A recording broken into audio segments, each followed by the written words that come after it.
লেখাপড়া করে আসছেন, অলিয়া উলিয়াদেরকে একবারে গারদ করে থুয়ে গেছেন। অলিয়া উলিয়াদেরকে আমরা গারদ করা লোক না। অলিয়া উলিয়াদের সাথে ভালো ব্যবহার রাখবেন, ভালো রাখবেন, কিন্তু অলি যে কে তা তো আপনি জানবেন না। আপনার গায়ের মধ্যে ভ্যান চালায়, ওই ভ্যান চালানো আল্লাহর ওলি হতে পারে।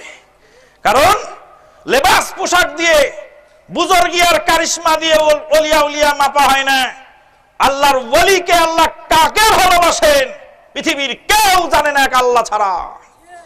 ইমাম আহমদ বিন হাম্বল রাহমাতুল্লাহ আলাইহি, ইমাম বুখারীর উস্তাদ, ইমাম বুখারীর উস্তাদের নাম কি? ইমাম আহমদ বিন হাম্বল রাহমাতুল্লাহ আলাইহি 10 লক্ষ হাদিস তিনি মুখস্থ রেখেছিলেন। কত লক্ষ? 10 লক্ষ হাদিস তিনি মুখস্থ রেখেছিলেন ইমাম আহমদ বিন হাম্বল রাহমাতুল্লাহ আলাইহি। ইমাম আহমদ বিন হাম্বল রাহমাতুল্লাহ আলাইহি তিনি যে কিতাব লিখেছেন হাদিসের, নাম তার মুসনাদ আহমদ, তার মধ্যে প্রায় 40,000 হাদিস তিনি লিপিবদ্ধ করেছেন। ইমাম আহমদ বিন হাম্বল রাহমাতুল্লাহ আলাইহি একদিন রাস্তায় গেলেন, রাস্তায় চলছেন, চলতে চলতে হঠাৎ করে রাত হয়ে গেল। এক মসজিদে গিয়ে বলছেন, বাবারা আমাকে এই মসজিদে একটু থাকার জায়গা দাও। মসজিদে চলবেন, যাও ভাগো এখান থেকে। ইমাম আহমদ বিন হাম্বল রাহমাতুল্লাহ আলাইহিকে দেখে চিনা যেত না। আমাদের আজকে আপনাদের প্রধান বক্তা শায়েখ আব্দুর রাজ্জাক বিন ইউসুফ সাহেবের মতোই খানিকটা। আব্দুর রাজ্জাক বিন ইউসুফ সাহেবকে দেখে মানুষ সহজে চিনতে পারবে ইনি এত বড় মুহাদ্দিস, চেনা মুশকিল আছে। উনি গেছিলেন আমাদের পাবনায়। তো পাবনায় গিয়ে উজুখানায়, মসজিদের উজুখানায় গেছেন উজু করতে। তো এক ভদ্রলোক উজু করতেছেন। তো উজু করতে করতে তখন আব্দুর রাজ্জাক বিন ইউসুফ সাহেব বলছেন, আসসালামু আলাইকুম। তো ওই লোক দেখছে যে এই লোক মুসল্লি মানুষ, তো সালাম দিল কেন? উজুর সময় তো সালাম দেওয়া নিষেধ। তা উজু টুজু করে উঠে বলছে, ভাইজান আপনাকে দেখে তো নামাজি নামাজি মনে হয়, নামাজ কালাম তো পড়েন, তাতে বোঝা যাচ্ছে।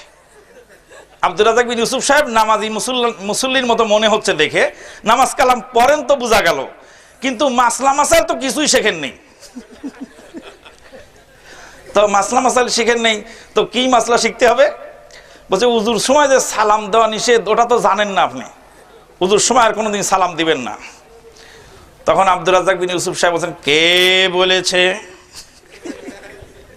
উজুর সময় সালাম দেওয়া যাবে না? কে বলেছে? বলছে হাদিসে আছে। কোথায় আছে? লোক তখন বুঝে ফেলছে যে ইনার কথার ভয়েস শুনে তো সাধারণ মুসল্লি মনে হচ্ছে না, ভয়েসটা তো ফের অন্যরকম।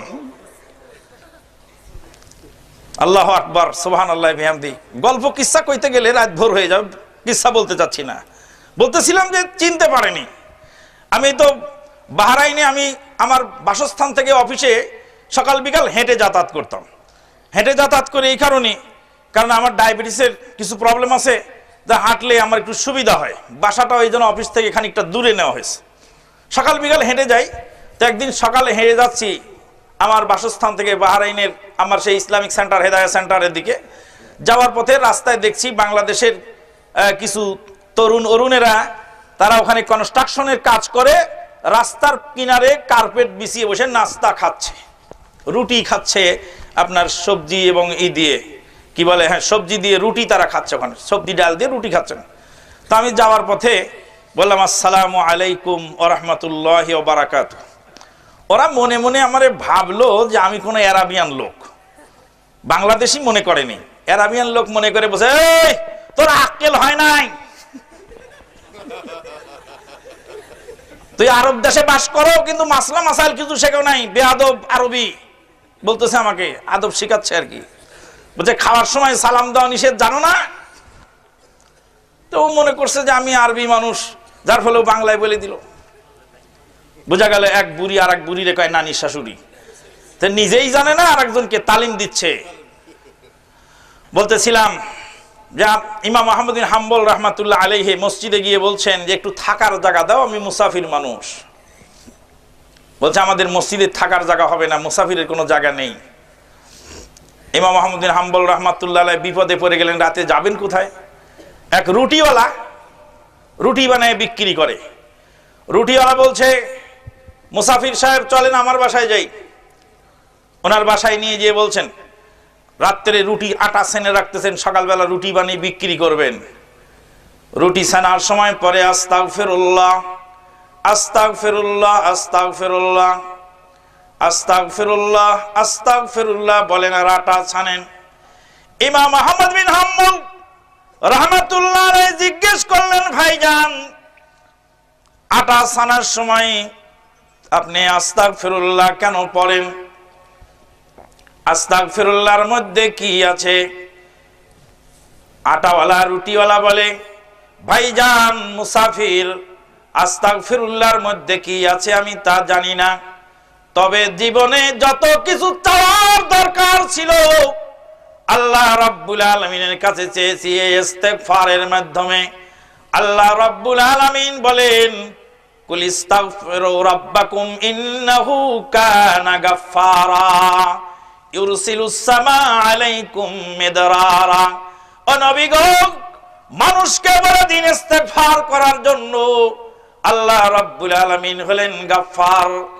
আল্লাহর কাছে ইস্তেগফার করলে আল্লাহ আসমান থেকে রিজিকের বন্যা বহায় দিবেন। ইমাম আহমদ বিন হাম্বল রাহমাতুল্লাহ আলাইহি বলেন, আটাওয়ালা রুটিওয়ালা বলেন, শোনো ভাই মুসাফির শোনেন, জীবনে যা কিছু চাওয়ার দরকার হয়েছে আল্লাহর কাছে চেয়েছি ইস্তেগফারের মাধ্যমে আল্লাহ আমাকে দিয়েছেন, তবে একটি আশা আজ পর্যন্ত পূরণ হলো না। কি আশা? কি আশা পূরণ হয়নি আপনার? আল্লাহর কাছে দরখাস্ত করে রেখেছি, বর্তমান জামানার শ্রেষ্ঠ ইমাম আহমদ ইবনে হাম্বলের সাথে যেন আমার সাক্ষাৎ হয়ে যায়। আল্লাহ রাব্বুল আলামিন এই আশাটা আমার পূরণ করে নাই, এইটুকু বাকি আছে, আর কোন আশাই আমার অপূর্ণ রয়ে যায় নাই। ইমাম আহমদ বিন হাম্বল রাহমাতুল্লাহ আলাইহি বলেন, বাবা রুটিওয়ালা তুমি শোনো, যেই মুসাফিরকে তুমি আজকে জায়গা দিয়েছো সেই মুসাফিরের নাম হলো ইমাম আহমদ ইবনে হাম্বল রাহমাতুল্লাহ আলাইহি। আল্লাহু আকবার। তো ওলি আউলিয়াকে ওই আটা সন্তেছেন, তার মধ্যে আল্লাহ রাব্বুল আলামিন কিছু নেক খাসলাত রেখেছেন। মানুষ রাস্তায় চলে, সাধারণ মানুষ বেশে, তারা হয়তো ওলিয়া উলিয়া হতে পারেন, আল্লাহ রাব্বুল আলামিনের মাহবুব বান্দা হতে পারেন। তিনি